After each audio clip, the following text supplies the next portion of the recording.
Hey guys, welcome to this week's video. We're talking to Liam Bailey from O'Brien Palmer Business Advisory. Liam is a registered liquidator and trustee in bankruptcy, and you might know him from he's been on the press a few times. The biggest job was with Pie Face. Was good job, that one. Yeah. So, all right. So we're going to get into it. Let's do it. Hey. Thanks for having me. Let's do it.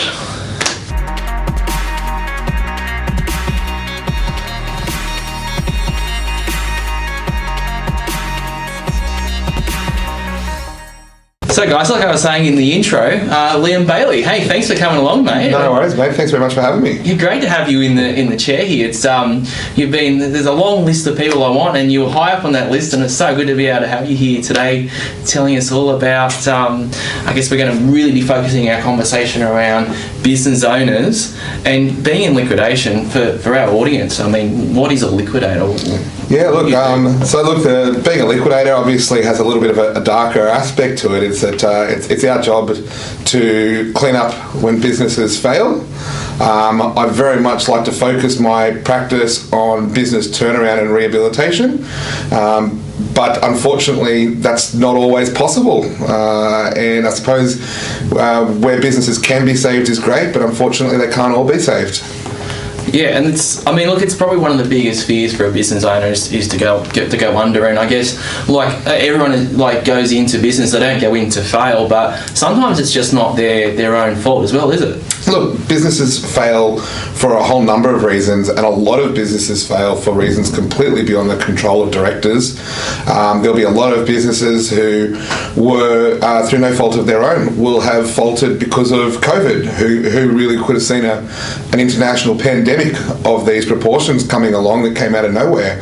A lot of times businesses fail for reasons completely outside the control of directors, and I think directors need to understand that and not be ashamed to seek help when businesses are under stress. So that's a really good intro about, I guess, what you do as a liquidator, and but I guess if we're looking at a business itself, what's I guess one of the biggest pitfalls or failures that commonly happen? What's a common theme for a business owner that gets to your position when they're consulting with you? Yeah, look, talking about the sorts of things that people can influence and can be in control of in their businesses, I think as an overarching theme, the biggest issue that I see with directors of businesses that fail and then have negative personal consequences in particular for them is a lack of objectivity about their business. And it's completely understandable. You have put your blood, sweat and tears into building a business. For a lot of business owners, their business is very intimately tied up with their identity, and it's also their family livelihood. So it's an essential component of every aspect of their life. And accepting that might no longer be working or that it's in trouble can be a very difficult decision to reach, but not recognising these problems and not seeking help at the appropriate time can end up making a bad situation significantly worse. Yeah, I think I often see that as well, is that people go into business and they've got the right idea, and I mean, if you look at my last video, we talked about Mario, the pizza guy. You know, he sees his employer making pizza and he goes, well, I make great pizza, so I can go out and do this as well, and just goes into business and just so underprepared and just not really ready or fully unaware of what's going on to be a business owner, which, I guess you probably see as well.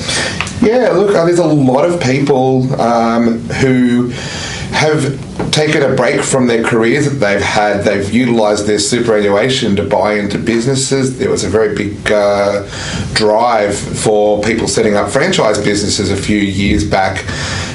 Without the correct advice, correct planning, they found themselves in businesses with the incorrect geographic location, undercapitalised, and they've come out at the other end of it having lost all of their superannuation and a business that is not saleable because it wasn't set up properly, it wasn't ideal, it wasn't the work hadn't been done in advance to ensure that it actually was a good investment. And do you think really that probably comes down to even just even getting the right research in place before you start. It amazes me the number of times that someone will come into my office and say, I bought this business.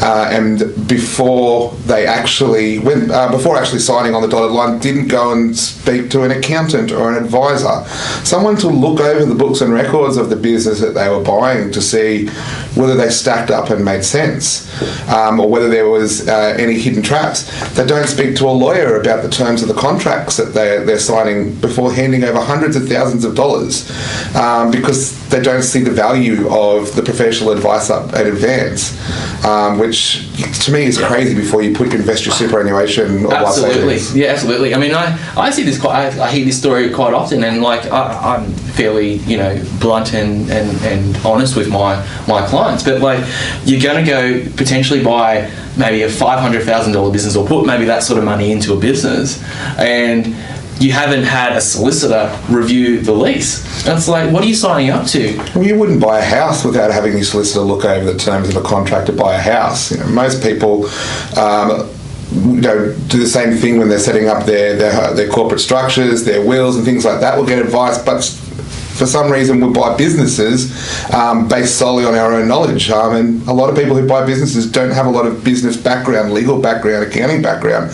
They're really good at what they do, but running a business is very different from working in one. Yeah, and I guess the other thing as well is if it might not, you might find a business that you really got, and this is what I see quite often as well, is they've got business owners have their heart so set on this business, and it's like, oh, it's the only one. It's the only one. Well, it's like, you know what? It's not the only one. There's other opportunities that will come knocking, or you'll find that you could potentially go for. So this might be the right one today. You have to remember that the people that are trying to sell you a business are marketing it up for you. People that are selling franchises and trying to sign people into franchises are selling you not just a business, but they're selling you a dream and a vision, and that you want your life to be around and be part of. And so, check out the hype. Does it really stack up before you start? I guess they're not really going to go, hey, look, come buy our franchise, and oh, by the way, you're going to be working 7 days a week. Oh, by the way, you've never done this before. Oh, no, you're not right, actually. I think, And if our franchise model is right, at the end of it, you'll be taking home less than you were when you were working here in the first place. Franchises in particular, I never really understood. If it was a great business opportunity, the company would set it up themselves, but they're not. They're shifting the risk on to you, the franchisor. Yeah. Well, that probably leads to another question I want to ask you, and I want to talk about corporate structured nightmares. And you must see this all the time, like, sole traders versus companies, and who's in a better position at the end of the day when they come to see you?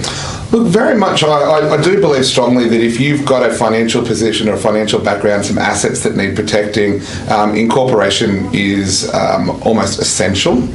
But the number of people who will set up a corporate structure designed to protect their personal financial position and protect their family home, and then completely undermine that protection by issuing out guarantees, by breaching their directors' duties and not running their companies in compliance with the requirements of the Corporations Act, and for ending up being personally liable for the debts of the company, which undermines the whole point of the incorporation and the asset protection strategy in the first place. It's quite amazing. So I guess just a few examples then. So guarantees, what sort of guarantees do you typically see? Yeah, look, people entering into personal guarantees on their leases that don't have a limit to the extent of the personal guarantee. Again, great idea to have a lawyer look over the lease and make sure you understand the full implications of what you've entered into.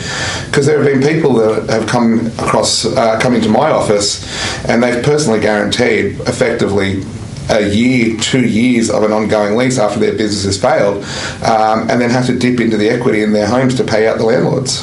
Yeah, because you sign a lease, you sign a 3-year lease, you're there for 3 years. So if the lease is $100,000 a year, you're up to $300,000. And the landlord doesn't care whether you're there or not. He just wants his money, or she wants his money, just to be correct. Yep, that's right. So Other ones, things like directors get very caught up in running their businesses, particularly at times when businesses are stressed. One of the first things they stop doing is maintaining proper books and records for the company. Now, the minute you are no longer maintaining books and records, the minute that a liquidator being appointed could not come in and recreate the true financial position of the company, your company is presumed insolvent. You could very well be up for an insolvent trading claim for the debts of the company that are incurred. So whilst it is understandable when businesses are stressed that you put more energy into the business and not the accounts, I think it's very important that people understand having financial data, knowing the true circumstances of your business is the number one tool that you have in responding to financial stress, because that data informs every decision that you make. Yeah, and so when we talk about insolvent trading, for our audience who might not know what that is. Yeah, insolvent trading it's a duty that you have to ensure that, as a director, that the company is able to pay the debts that it incurs. Now, as long as you have reasonable grounds for believing that the company is solvent when the company incurs a debt, then it's a company debt, not your personal debt. But once you pass into the realm of knowing that a company is insolvent and still incurring the debt, or because you should have known the company was insolvent if you had been complying with your proper director's duties, you can end up becoming personally liable for those debts. And a liquidator appointed will do an investigation, determine when the company became insolvent and that you ought to have known that the company was insolvent, and then bring a claim against you for insolvent trading for the value of the debts incurred after that date. Yeah, so I guess if you were to, your day-to-day business looking at it, and if you can't pay your creditors, and creditors being the people that you owe money to, whether that's a supplier, could it even be actually employee entitlements like super? Absolutely. I would say that in about 80% of liquidations that I've worked on, there is superannuation owing, and the ATO takes a dim view. Even if that superannuation that's not paid is the superannuation you owe to yourself because you've been paying yourself a wage. Yeah. The fact that it's your own superannuation isn't going to stop the ATO taking offence or coming after that sort of money. Yeah, so because even like now, it must be so much easier to work out what that super liability is with single touch payroll. So with single touch payroll, guys, basically it means that every time you do a pay run in your business, the ATO knows who you paid, how much you paid them, how much super. And then we also have the super clearinghouse. So the super clearinghouse basically looks at what super's being paid and when it's being divvied out to different super funds. So really, like the ATO and even probably ASIC, they have a lot of information to really determine you as a director, a company owner, whether you're actually doing the right thing or not. That's right. They really do have a lot of data at their fingertips, and their ability to obtain data not just from what you are required to provide to them through single touch payroll, but with your monthly BAS lodgements, quarterly BAS lodgements, the data that they have at their fingertips from accessing through bank accounts. They have all the information right there. They also have the ability to issue out what's called a director penalty notice, and that's an order that the ATO can issue against you that says that if you haven't paid your superannuation and also any PAYG debts or now GST debts that the company has, they can issue you a notice that makes you personally liable for those debts. So whilst it might seem like when a business is under financial stress that the obvious decision is to stop paying the superannuation until some cash comes in the door, it's important to recognise that there are dangers associated with doing so. Yeah, so you get in a position where you haven't paid that, you're going to be personally liable for that, and then also possibly have on top like a fine.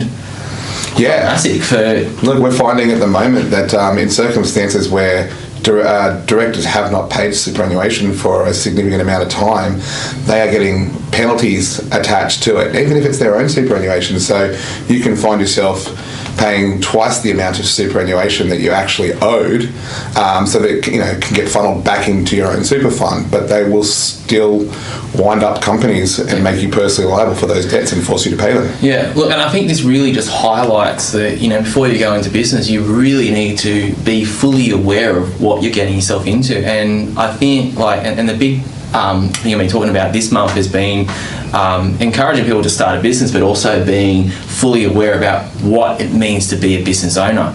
And I've seen it as an accountant for so long, where accountants, advisors, we talk about the compliance, like setting up a company and doing GST, but really just highlighting what it means to be a business owner and your responsibilities, because you are responsible as a business owner. Yeah, it's really important to understand that when you have a company, that company and you as a person are different legal entities. And so a common feature of a lot of small businesses that fail, and then directors that find themselves in issue with ASIC and liquidators, is that they've effectively used the company, its bank account and its income as their own personal... Like a slush fund. Like a slush fund, exactly. Yeah, the local McDonald's. Yep. Yeah. All the kids' fees, the kids' school fees and shoes and stationery supplies, they're all there on the business accounts. So it's really important to recognise that your company is separate. It needs to have its own separate bank account, and it needs to be paying you into your own personal bank account before you start using those monies for personal expenses. I mean, like what I do with my clients, or what I advise, is that we basically, especially with our company clients and even like our sole traders, we work out a set salary, right? As if like you are arm's length market salary of what you're worth, right? And we pay that. We pay that on a weekly basis. And then, you should be able to pay that on a weekly, fortnightly basis, or even monthly, right? And if you can't, well, maybe you need to have a good look at why can't you do that? Do you need to increase your revenue? Do you need to decrease expenses? But paying that salary to your own personal account, and then from there, if you want to go to McDonald's, and I say this to my clients open and freely, if you want to go to McDonald's, or if you want to go spend money on a 5-course dinner, or if you just want to, literally piss the money up the wall, that's all good. But as far as your business goes, the liabilities and I guess the income that's there is for the business. So any expenses, it's for the business. The other thing, and it harks back to what I was saying before about being aware about your business, the number of people who end up with their companies in liquidation, and you look at the records and you realise that actually they've been working in this business 50, 60 hours a week, and actually haven't taken any real money out of it, any real income out of that business for months, in some cases years, because they haven't done exactly what Nathan has said, which is to recognise the true circumstances of the business and where their money is being spent, and is the business viable, and if it's not, why not? But there's a lot of people, because they're so invested, stay working in businesses despite the fact they're not making any money in them. Yeah, that's it. We did say at the start of the video, we'll wrap up after this one here, but we did say at the start of the video about Pie Face. That was an interesting job that you landed. It was. And for a firm like O'Brien Palmer, which is labelled boutique insolvency, so we're definitely more focused at the SME end of the market, it was a really big job for us. It was very, very interesting in that the business was the franchisor, and had franchise stores all over New South Wales and Victoria. We took that business and realised that the franchise model was killing franchisees. Most of them were barely making any money out of it at all, which means that they weren't able to make enough money for the franchisor to make money as well. And so the whole model was literally crumbling. What we ended up doing was turning all of those franchisees into licensed retailers, which allowed them to put a bit more money back in their pocket, focus on the central bakery, which was mostly being propped up by franchise fees anyway. Find new supply lines that could go into that business for other pie lines, for other pie brands. And then ultimately we sold the IP to United Petroleum, which is why over the last 2 years or so you would have seen Pie Face outlets rolling out around the country in United Petroleum stations. So by restructuring that business, Pie Face has survived, the central kitchen survived. It's been quite a success story. And I guess a lot of people's jobs as well, and their livelihoods, and being able to continue. Yeah, the franchise models that a lot of people were working in were so restrictive that business owners weren't allowed to decide what beverages beverages were going in their fridges. And so the same businesses were selling the same drinks to people in Western Sydney as they were in the eastern suburbs or around the city. So changing that business model and giving business owners some more flexibility allowed them to target their businesses at their communities that they were trading in, and made them significantly more successful. Yeah, so I guess it's really just a really classic example that, when you go down the insolvency path, it's not always doom and gloom. There can be light at the end of the tunnel, where there can be an alternative happy ending. Yeah, absolutely. The rewarding part of my job, besides getting money back for creditors who have lost money in fraudulent situations, but the really rewarding part of my job is getting into people's businesses that are really viable, but for various reasons have become unprofitable and are stressed, and working out what it is that's wrong with them, changing up some of those business processes, organising some debt relief through the formal insolvency processes, and then seeing these businesses succeed and thrive. And we've done that for any number of businesses here in the Shire and all over New South Wales. Cool. All right. Well, mate, thanks so much, Liam, for being our guest today. And if a business is out there or someone's viewing this and they are having some financial difficulties in their business, and this really sort of, a lot of the stuff you said today, it's like that's me. How do they find you? How do they reach out to you? Hey guys, I'll get my details on the end of this video. Look us up at www.obp.com.au. Feel free to give us a call. We're very, very happy to have a conversation with you about the circumstances of your business and the options that are available to you. No fee, no obligation. We can come and see you at your place, come see you at your accountant's office. Absolutely. Or you come and see us. We're happy to have a chat. And I guess the other thing as well, that I've always said as well, when you do speak to someone like Liam, it's all confidential. There's no judgment either. It's important to understand that a liquidator's job is to try and recover as much money for people who are owed it. Our job's not to punish directors, and that's not what we do. We're very much about harm minimisation for all the creditors of a company, which quite regularly includes directors who invested the money into those businesses as well. Yeah. All right, mate. Well, thanks so much for coming down. And guys, like I've always say with our videos, if you really resonated or really liked our video today, please subscribe and share the link away with all your friends and family on Facebook or LinkedIn, because we want to get a lot of our content information out here to help people businesses become industry leaders and best at what they do. Thanks very much for having me, and guys, just remember that there's no shame in failure. The system is designed to allow people to come back and have another go and not have these things hang around their neck for the rest of their lives. So don't be afraid to ask for help. Don't be afraid to get the right advice. Sweet. All right. Thanks so much. Thank you. See you guys. Bye.